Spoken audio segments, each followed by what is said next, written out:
Good morning, everyone. Welcome to my daily video blog. We are on day 10 of the blog, and it is my 54th day of social distancing after arriving home from Haiti on March 9th. The title of this daily video blog remains the main purpose of the project, captured every day in our big announcement. I know that my regular viewers look forward to that. If you get nothing else from the vlog, you'll walk away with confidence about what day today is. So hold on for that. In addition to the big daily announcement, every day I remind you about the Community of Christ Daily Prayer for Peace Country of the Day. I share a book recommendation from our 13-year-old Tiona. And finally, I tell you about a daily check-in with someone from somewhere in the world. Keep the comments coming, by the way. Any suggestion to let me know you're out there really helps.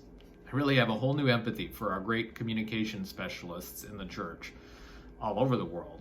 But Sandra in Canada West and Mary Jean in Canada East, who are sending out the Weekly Wire in the West and What's Happening in the East with so much wonderful information, but you never really know for sure if people are reading or watching. Today's daily prayer for peace country is Chad. By all means, visit the Community of Christ website and look at the entire daily prayer for peace order of worship suggested for today. But I know I find it to be a helpful spiritual discipline just to spend a few moments every day focusing away from our own country by remembering a different country of the world. Today I'll be praying for Chad as our daily prayer for peace country of the day. I invite you all into this practice. Remember Chad, and remember there's a world out there.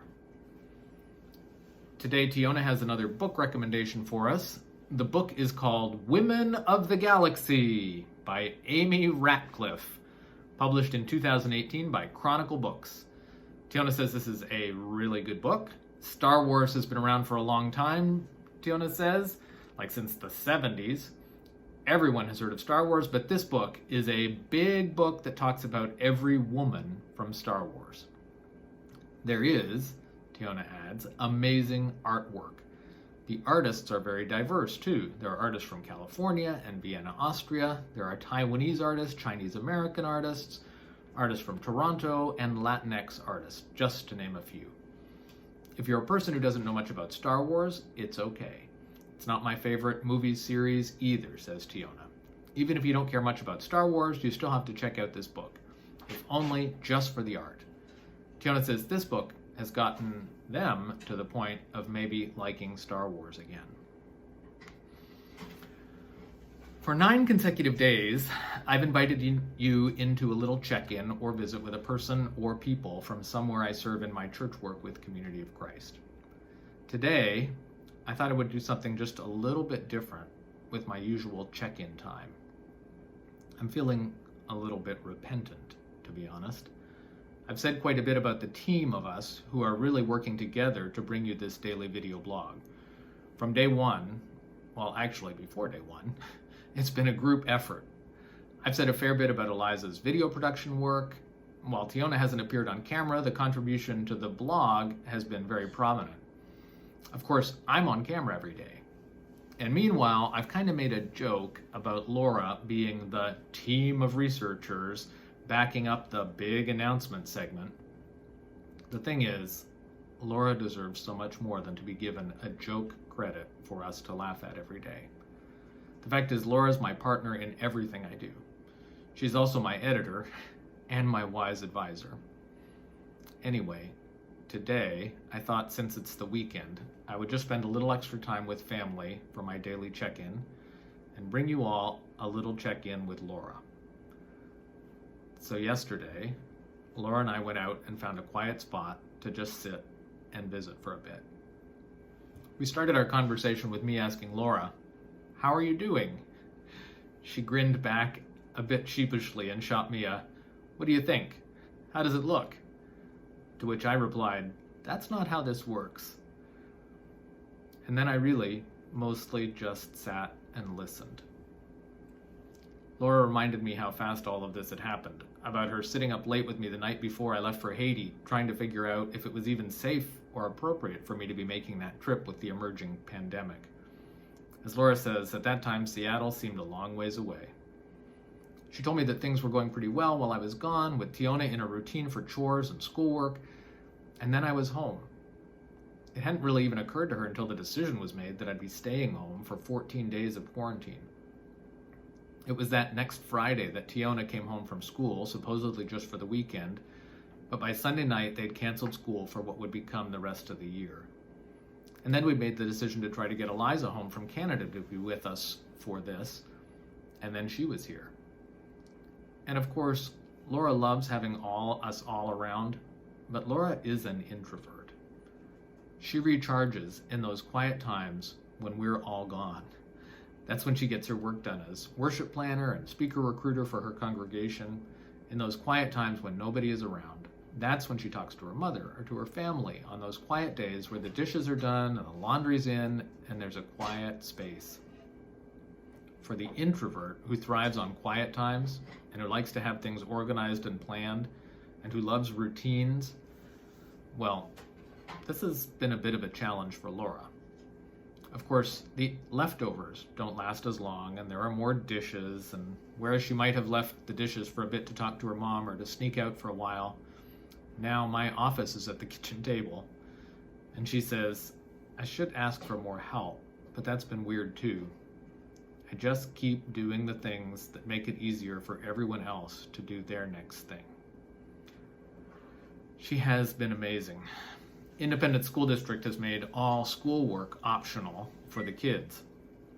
There are too many who don't have access to technology to be able to require a mandatory online curriculum. But this means it's been a real challenge to get Tiona onto a regular routine, knowing that it's all optional. But Laura has carefully worked with Tiona on that, and things are going better. Laura's volunteer work is all up in the air. Normally she helps give tours at the Peace Pavilion and sits on a planning committee, but she had some health troubles last year and had to have surgery and to recover from that, and that all kept her away from the Peace Pavilion. As she says, she probably would have been getting back more involved again now, but there's this uncertainty and she doesn't even know where that's at. She had her part of the worship and speaking schedule for her congregation all set up through the end of May, and then church was canceled all of a sudden, and then canceled all the way through the end of May. She guesses it's time to start making plans for June.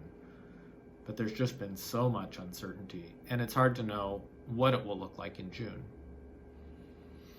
So yes, it's been wonderful having our whole family together, but it's been challenging figuring out new routines and finding quiet spaces. I'm glad that I checked in with Laura yesterday.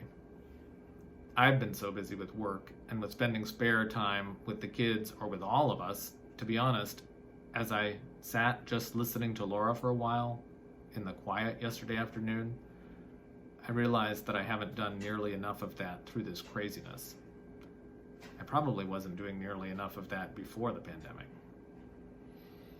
When I joke about Laura being our reliable, dependable, stable rock who keeps us organized and tells us what day it is, I am not joking. She's amazing. And it's not a joke. And I can be all over the place trying to pay attention to things in multiple countries, but my check-in with Laura reminded me that I need to find time in my schedule to just listen to Laura a little more every day. So yeah, my mantra throughout these 10 days has been phone a friend, check in with someone, but today I would add, make sure you make some time to sit and just listen to your closest partners. Well, it's time for a big announcement. I hope you appreciate a little more now the amazing person behind our big daily announcement every day. Okay, so here it is, today's big announcement.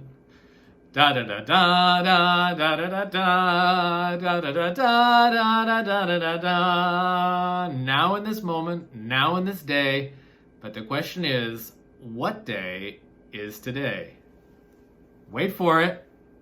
Today is Saturday! Yay, Saturday! Saturday! Yay, Saturday! A few of you left comments about your Friday plans. I hope you stayed safe and had an enjoyable Friday evening. It's not too late to share a report about your Friday night or a weekend idea in our comments. I'm not going to keep you much longer than that. I'm hoping to be back again tomorrow with another What Day is Today video blog. Again tomorrow, I'll remind you of the daily prayer for peace, country of the day.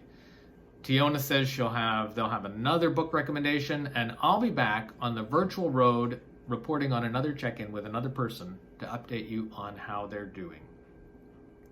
By the way, today is World Labyrinth Day.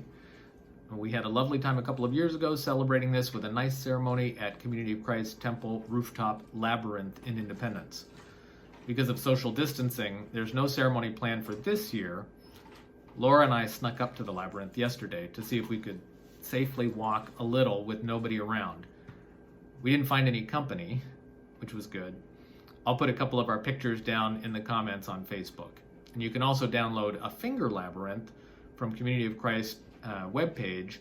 I know I used to always say that I wasn't much into meditative spiritual practices, but I found that rather than just sitting still to meditate, the physical movement of walking or tracing a labyrinth has been a very helpful way into a whole area of spiritual practices for me. If you haven't tried it before, well, certainly World Labyrinth Day is as good a day as any to experiment. Okay, so I'm signing off for now from my home in Independence, Missouri. Please, until tomorrow, remember to breathe.